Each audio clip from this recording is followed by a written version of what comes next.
बिस्मिल्लाहिर्रहमानिर्रहीम। चैप्टर 4 को हम स्टडी कर रहे हैं, जिसमें से आज लेक्चर 9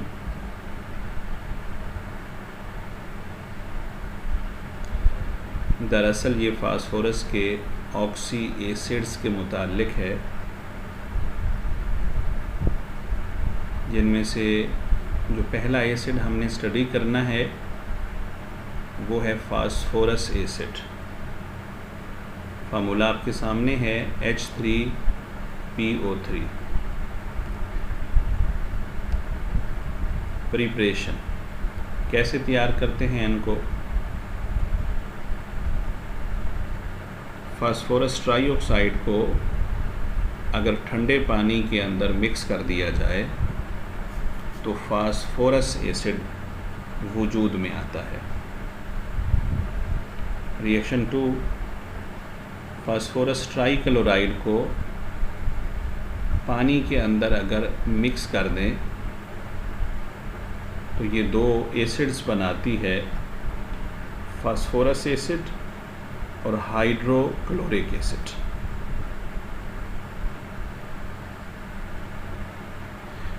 दोनों रिएक्शन दरअसल हाइड्रोलिसिस हैं। चैप्टर नंबर 9 फर्स्ट ईयर में आप पढ़ चुके हैं। जब भी कोई चीज़ पानी में ऐड की जाए और वो उसके सॉल्यूशन को या एसिडिक बना दे या बेसिक बना दे तो ये अमल हाइड्रोलिसिस कहलाता है। बहरहाल प्रॉपर्टीज़ क्या खुसूसियात हैं, क्या इनके तबाई ख़वास हैं? फास्फोरस एसिड सफ़ेद रंग का एक क्रिस्टलाइन सॉलिड है। इसका मेल्टिंग पॉइंट 73.6 डिग्री सेंटीग्रेड होता है।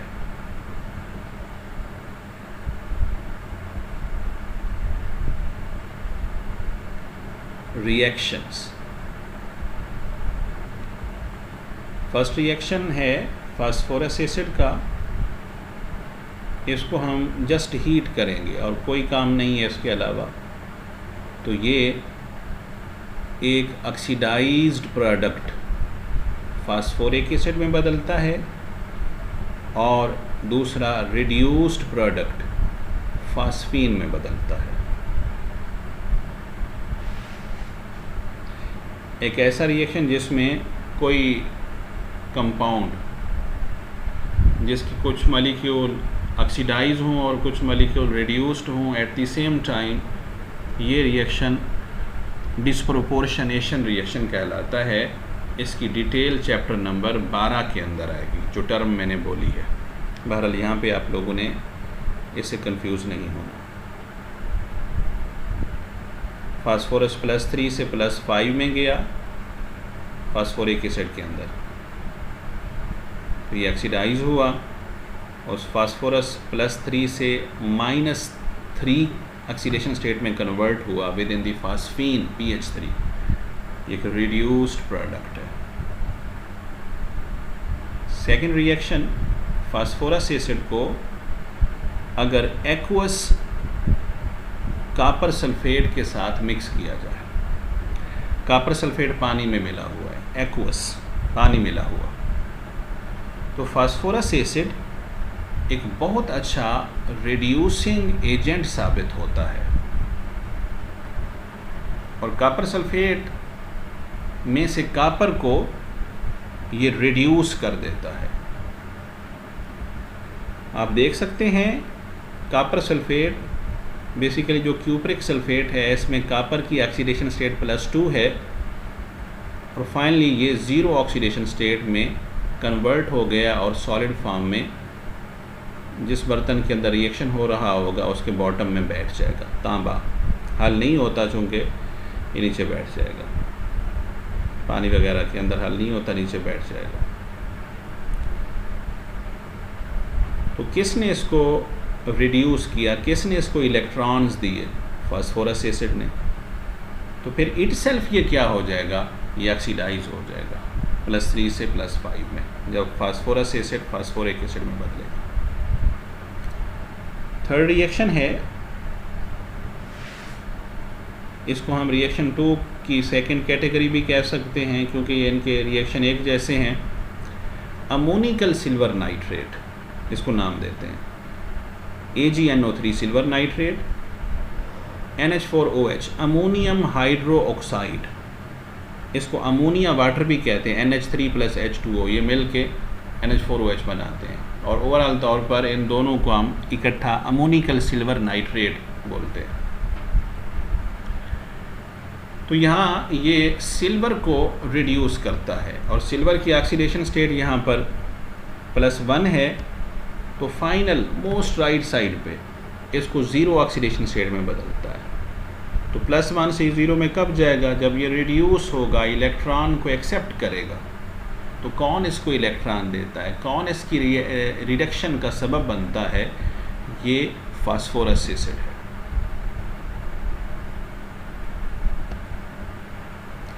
थर्ड रिएक्शन है, अगर इसको ऑक्सीजन प्रोवाइड की जाए तो ये ऑक्सीडाइज होकर फास्फोरिक एसिड में बदल जाता है। नंबर 4, अगर नेसेंट ऑक्सीजन, एटॉमिक ऑक्सीजन, नौजायदा ऑक्सीजन, सॉरी मैं गलती से ऑक्सीजन बोल गया, हाइड्रोजन, नेसेंट हाइड्रोजन यानी एटॉमिक हाइड्रोजन अगर फास्फोरस एसिड को प्रोवाइड की जाए तो ये रिड्यूस हो जाता है। H3PO3 में फास्फोरस की ऑक्सीडेशन स्टेट है +3, और प्रोडक्ट में जो 2 प्रोडक्ट्स हैं वाटर एंड फास्फीन, तो वाटर के अंदर तो फास्फोरस है ही नहीं, ये जस्ट फास्फीन में है। तो PH3 में फास्फोरस की ऑक्सीडेशन स्टेट होती है -3। +3 से -3 में जब बदला तो इसने 6 इलेक्ट्रॉन कुबोल किए हैं। तो इसको किसने 6 इलेक्ट्रॉन दिए हैं? ये नेसेंट हाइड्रोजन ने दिए। हर हाइड्रोजन जो कि न्यूट्रल फॉर्म में था, 1 इलेक्ट्रॉन देने के बाद इट सेल्फ तो कन्वर्ट हो गया +1 में, और प्रोडक्ट के जो हमारे पास हाइड्रोजन मौजूद हैं वाटर के अंदर और फास्फीन के अंदर, ये सब के सब +1 ऑक्सीडेशन स्टेट वाले हैं। क्वेश्चन पैदा होता है कि ये नेसेंट हाइड्रोजन हम कहाँ से लेंगे? याद रहे कि हमारे पास जो सिलेंडर होगा हाइड्रोजन का वो H2 फॉर्म में होता है। H एटॉमिक फॉर्म में ज़्यादा देर रह नहीं सकती, ये जिस चीज़ से भी मिलेगी उससे रिएक्ट कर जाएगी। कोई चीज़ नहीं मिलेगी तो H के साथ मिलकर H2 बना लेता है। इसलिए हम इसको फ्रेशली प्रिपेयर्ड करते हैं, ताज़ा प्रिपेयर करते हैं। यही वजह है कि इसके लिए लफ्ज़ नौजायदा इस्तेमाल किया गया। ये रिएक्शन कंडीशन इनको कहते हैं जो एरो के ऊपर या नीचे लिखी जाती हैं।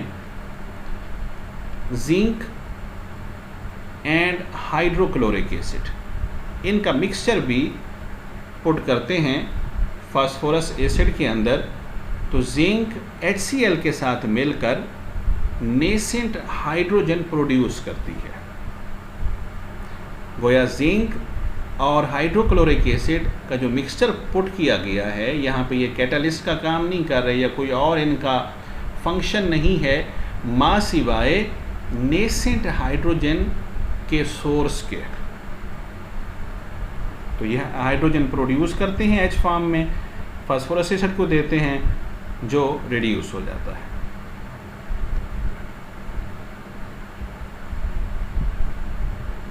+3 से -3 के अंदर। दूसरा ऑक्सी एसिड है फास्फोरस का ऑर्थोफॉस्फोरिक एसिड, इसका दूसरा नाम फास्फोरिक एसिड भी है। प्रिपरेशन 2 किस्म के हमने मेथड स्टडी करने हैं। First one is the laboratory method. Lab के अंदर जो भी चीज़ प्रिपेयर करते हैं तो इसके लिए चूँकि हमने लार्ज स्केल पे बहुत ज़्यादा मिकदार नहीं चाहिए होती, हमें ये सीखने के लिए अमल करना होता है, तो इस पे अगर ज़्यादा ख़र्च भी आ जाए तो कोई हर्ज नहीं होता। बाज़ औक़ात तो हम महंगी चीज़ें यूज़ करके एक सस्ती चीज़ बना रहे होते हैं, भाई बेचने के लिए नहीं बना रहे होते, वो हम सीखने के लिए काम कर रहे होते हैं। या उसको थोड़े पैमाने पे बनाना होता है और यूज़ करना होता है, तो बड़े शहर से मंगवाने पे खर्च ज़्यादा आ जाते हैं, तो उसको हम प्रिपेयर खुद कर सकते हैं। जबकि इंडस्ट्रियल मेथड में जो हम बनाएंगे, कमर्शियल मेथड में बड़े पैमाने पे कोई चीज़, तो वहाँ ये ख़याल ज़रूर रखा जाता है कि ख़ाम माल हमारे पास सस्ता हो और उससे हम कीमती चीज़ बनाएं, क्योंकि इंडस्ट्रियली किसी चीज़ को प्रोड्यूस करना मुनाफा कमाने के लिए और रोज़ी कमाने के लिए होता है, लिहाजा सस्ती चीज़ को यूज़ करके महंगी चीज़ बनाई जाएगी, उसको बाद में देखते हैं। बहरहाल लेबॉर्ट्री मेथड, फास्फोरस पेंटाऑक्साइड, जिसको हम फास्फोरिक एनहाइड्राइड भी कह सकते हैं, इसको हॉट वाटर के अंदर डालें तो फास्फोरिक एसिड बनता है, H3PO4, इक्वेशन इज बैलेंस्ड। दूसरा है मेथड, रेड फास्फोरस लें, रेड एलोट्रॉप, और इसको कंसंट्रेटेड नाइट्रिक एसिड के साथ रिएक्ट कराएं, नतीजतन हमें फास्फोरिक एसिड, वाटर और वो रेडिश ब्राउन गैस मिलेगी जिसके बारे में गुज़श्ता चंद लेक्चर्स के अंदर हम डिटेल से स्टडी कर चुके हैं कि अक्सर चीज़ों के साथ कंसंट्रेटेड एसिड, नाइट्रिक एसिड वगैरह मिलकर NO2 बनाता है। तो वही बात यहाँ भी अप्लाई हो रही है।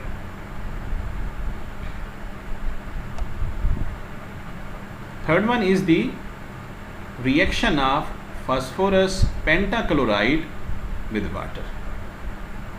तो यहाँ पे हाइड्रोलिसिस होगी और फास्फोरिक एसिड और हाइड्रोक्लोरिक एसिड प्रोड्यूस होंगे।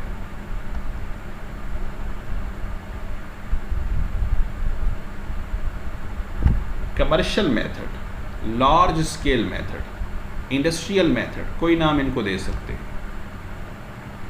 यहाँ पे हमारे पास है कैल्शियम फास्फेट और इसको सिलिका के साथ रिएक्ट करा रहे हैं। ये गलती से मुझसे SiO लिखा गया है, आप इसकी करेक्शन कर लेंगे, SiO2 बुक से देखेंगे तो ये क्लियर हो जाएगा। सिलिका चैप्टर 3 में भी आप 12 पढ़ चुके हैं। SiO2 प्रोडक्ट है हमारे पास कैल्शियम सिलिकेट और फास्फोरस पेंटाऑक्साइड। आप देख सकते हैं फास्फोरस रिएक्टेंट में भी 2 हैं, जब PO4 ट्वाइस लिखा था तो प्रोडक्ट में भी 2 हैं। कैल्शियम वहाँ 3 थे, यहाँ भी 3 है। Si सिलिकॉन वहाँ 3 थे, यहाँ भी 3 है। ऑक्सीजन वहाँ पे कुल बनती हैं PO4 ट्वाइस में, यहाँ पे 8 बनेगी, और SiO2 में 2 ऑक्सीजन जब 3 से मल्टीप्लाई होंगी 6, 8 × 6 14 ऑक्सीजन बनती है। यहाँ पे भी कैल्शियम सिलिकेट के अंदर CaSiO3 में 9 और P2O5 की 5, ये मिलकर 14 बनती है। तो कैल्शियम फास्फेट को हम सिलिका SiO2 यानी रेत के साथ हाई टेम्परेचर पे गर्म करेंगे। इलेक्ट्रिक फर्नेस में ये अमल किया जाता है। तो इससे जो कैल्शियम सिलिकेट है इसको हम सेपरेट कर लेंगे। हमारी जो इंटरेस्ट का प्रोडक्ट है वो फास्फोरस पेंटाऑक्साइड है। ज़िमन साथ ये भी देखते जाएं कि कैल्शियम फास्फेट क्या है। ये फास्फोराइट है, इसका नाम हम ऑलरेडी स्टडी कर चुके हैं। कॉमन नेम है, बोन ऐश से हासिल करते हैं। ऐश कहते हैं राख को। जब किसी चीज़ को जलाया जाए तो एंड पे राख बच जाती है, हड्डियों की राख। तो चूँकि इनमें फास्फोरस मौजूद होता है और कैल्शियम फास्फेट की शक्ल में होता है, तो गोया हड्डियों को अगर जलाया जाए और उनकी जो राख होगी उसको मज़ीद रेत के साथ हीट किया जाए इलेक्ट्रिक फर्नेस में हाई टेम्परेचर पर, तो हमें फास्फोरस पेंटाऑक्साइड मिलता है। और फास्फोरस पेंटाऑक्साइड को अगर हॉट वाटर के साथ मिक्स कर लें तो फास्फोरिक एसिड वजूद में आता है। गुज़श्ता स्लाइड के अंदर अगर आप फर्स्ट रिएक्शन स्टडी करें लेबॉर्ट्री मेथड में, तो वहाँ फास्फोरस पेंटाऑक्साइड को वाटर के साथ रिएक्ट करा के H3PO4 प्रिपेयर कर चुके हैं। तो यहाँ पे 2 रिएक्शन क्यों बनाए? तो इस बात को अच्छे तरीके से समझ लें कि हमने 2 स्टेप्स इसके इसलिए बनाए कि फ़र्स्ट स्टेप में फास्फोरस पेंटॉक्साइड हम खुद बनाना चाहते हैं। रेत हर जगह अवेलेबल है और हड्डियाँ ये भी जमा कर ली जाती हैं, ख़रीद ली जाती हैं जानवरों की, किसी चीज़ की लोग इकट्ठी करके आते हैं, इंडस्ट्री में बेचते हैं, तो इन चीज़ों को मिला के P2O5 बना लिया जाता है और फिर इसको पानी के साथ मिला के फास्फोरिक एसिड बना लेते हैं। हाँ, इसको डायरेक्ट ख़रीदें P2O5 को तो फिर इस पर काफ़ी खर्च आता है, इसलिए इंडस्ट्री वाले यही करते हैं कि P2O5 को खुद बनाते हैं। प्रॉपर्टीज़, ये कलरलेस क्रिस्टलाइन सॉलिड है, बेरंग है, क्रिस्टलाइन सॉलिड है, एमॉर्फस नहीं है, डेलिक्विसेंट है। डेलिक्विसेंट ऐसे सब्सटेंस को कहते हैं जो मॉइस्चर को एब्जॉर्ब कर सके, वाटर वेपर को एब्जॉर्ब कर सके। मेल्टिंग पॉइंट इसका 41 डिग्री सेंटीग्रेड है और पानी के अंदर ये हल हो जाता है। Reactions, it is a weak tribasic acid. ये एक वीक एसिड है और ट्राई बेसिक है। ट्राई बेसिक क्या है? It reacts with NaOH to give 3 series of salt. ये कास्टिक सोडा NaOH के साथ रिएक्ट करता है, तामुल करता है और साल्ट्स की 3 सीरीज़ देता है। ट्राई बेसिक मैं आपको यहाँ रिएक्शन के साथ साथ बताता हूँ। H3PO4 ये कितने हाइड्रोजन आयन देने की सलाहियत रखता है? तो 3 हाइड्रोजन आयन देने की सलाहियत रखता है, इसलिए ये ट्राई बेसिक है। और इसके जो 3 मोल, 1 मोल फास्फोरिक एसिड से 3 मोल हाइड्रोजन आयन लिबरेट होंगे, तो ये 3 मोल NaOH को न्यूट्रलाइज कर सकते हैं। अगर कोई एसिड 2 हाइड्रोजन आयन देने की सलाहियत रखता हो तो वो डाई बेसिक होगा, जैसे H2SO4। अगर कोई एसिड सिर्फ 1 हाइड्रोजन आयन देने की सलाहियत रखता हो तो वो मोनोबेसिक एसिड होगा, जैसा कि HCl। एनी हाउ हम स्टडी कर रहे हैं फास्फोरिक एसिड को और इसके अंदर 3 हाइड्रोजन हैं और ये अपने तीनों हाइड्रोजन्स सब्सिक्वेंटली H पॉजिटिव की शक्ल में रिलीज़ कर सकता है और 3 किस्म के साल्ट्स बना सकता है। पहला है NaH2PO4 + H2O। दूसरे में वही साल्ट NaH2PO4 मज़ीद NaOH के साथ रिएक्ट करके एक हाइड्रोजन निकाल देगा और उसकी जगह पे एक सोडियम आयन आ जाएगा, Na2HPO4 + H2O। और थर्ड स्टेप आप जज कर गए होंगे कि इसमें Na2HPO4 मज़ीद NaOH के साथ रिएक्ट करेगा तो आखिरी हाइड्रोजन भी यहाँ से आउट हो गया और उसकी जगह भी सोडियम आ गया और बाई प्रोडक्ट है हमारे पास वाटर। और सेकेंड और लास्ट रिएक्शन इसका ये है कि हीट का इसके ऊपर क्या असर होता है। What is the effect of heat on phosphoric acid? Yeah, justify that phosphoric acid is heat sensitive. या इसको हम लिख सकते हैं How does phosphoric acid dehydrated या dehydrate, ये कैसे डिहाइड्रेट होता है? 240 डिग्री सेंटीग्रेड पर अगर इसे गर्म किया जाए तो इससे H2O माइनस हो जाता है, यानी निकल जाता है। H2O निकाल लें और बकिया जो बचेगा उसको आप प्रोडक्ट बना लेंगे। ये है H4P2O7 और इसको मज़ीद 316 डिग्री सेंटीग्रेड पे हीट करें तो जो H4P2O7 है ये 2HPO3 में कन्वर्ट हो जाता है वाटर की रिमूवल के बाद। वाटर निकाल लें, उसके बाद जो प्रोडक्ट बचेगा उसको ऐसा लिख लें। ये फास्फोरिक एसिड यानी आर्दोफास्फोरिक एसिड को जब 240 डिग्री सेंटीग्रेड पे हीट किया गया, वाटर रिमूव हो गया, तो जो प्रोडक्ट बना है उसका नाम क्या है? ये है पायरोफास्फोरिक एसिड। ऑब्जेक्टिव के लिए ये आपको नाम भी याद रहना चाहिए, इंक्लूडिंग फार्मूला। और इसे अगर एक वाटर मालिक्यूल मज़ीद निकाल दें जो कि 316 डिग्री सेंटीग्रेड पे होगा कम से कम, तो फाइनल प्रोडक्ट कहलाता है मेटाफास्फोरिक एसिड, और मेटाफास्फोरिक एसिड से आप ऑलरेडी फेमिलियर हो, गुज़श्ता लेक्चर के अंदर हमने इसको स्टडी किया था। ओके जी, अल्लाह हाफिज़।